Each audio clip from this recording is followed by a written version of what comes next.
Relief and recompense. The judiciary did well to assert the rights of pandemic hit workers and families.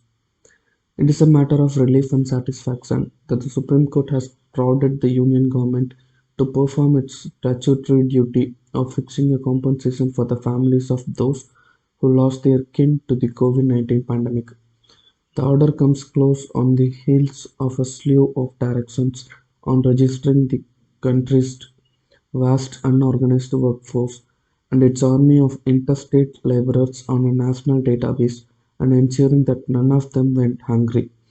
On the issue of making an extra gratia payment to those affected by the pandemic and notified disaster under the Disaster Management Act, the center initially took the untenable stand that it lacked the financial resources to compensate for every COVID-19 death.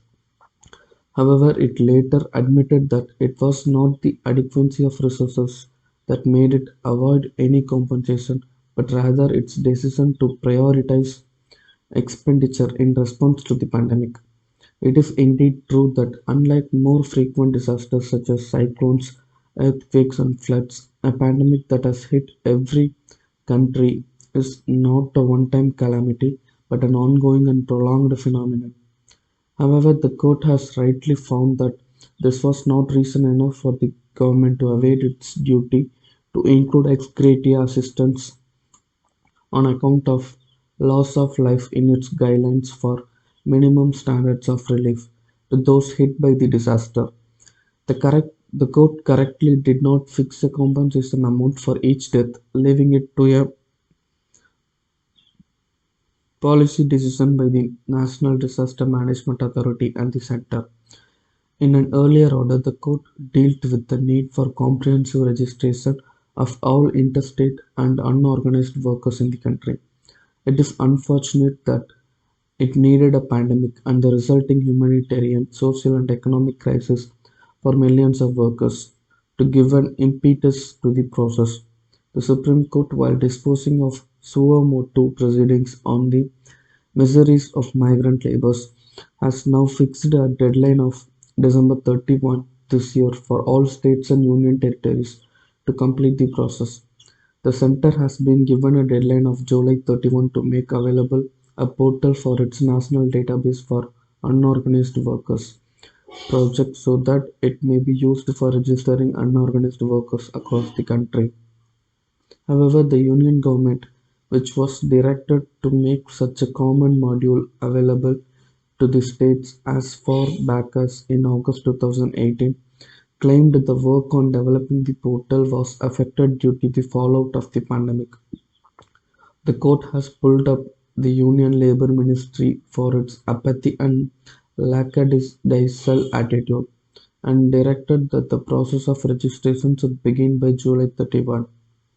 The verdicts open up the possibility that the interstate and unorganized workers will last be able to reap the benefits of welfare laws enacted for them.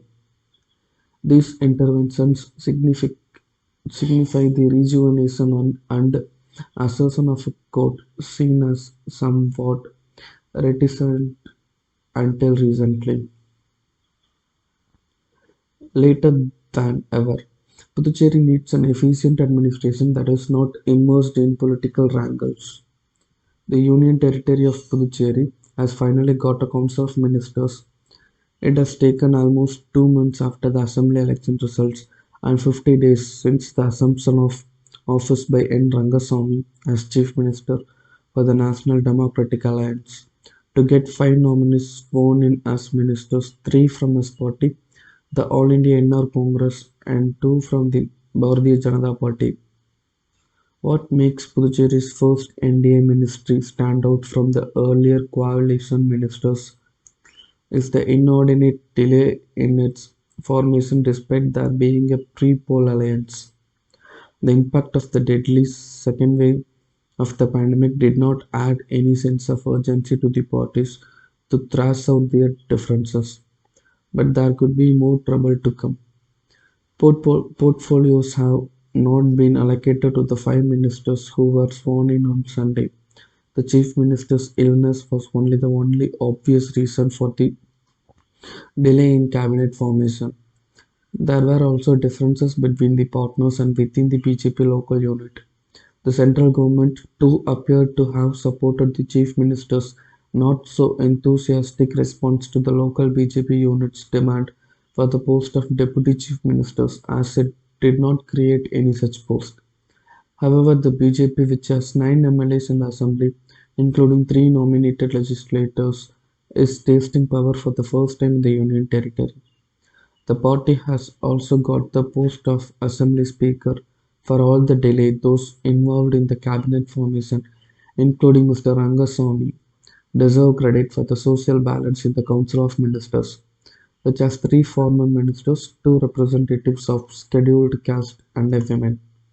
There is a strong possibility that the two parties would continue to have differences over the implementation of their manifestos, the key one being the AINRC's emphasis on statehood, which the National Party is silent on.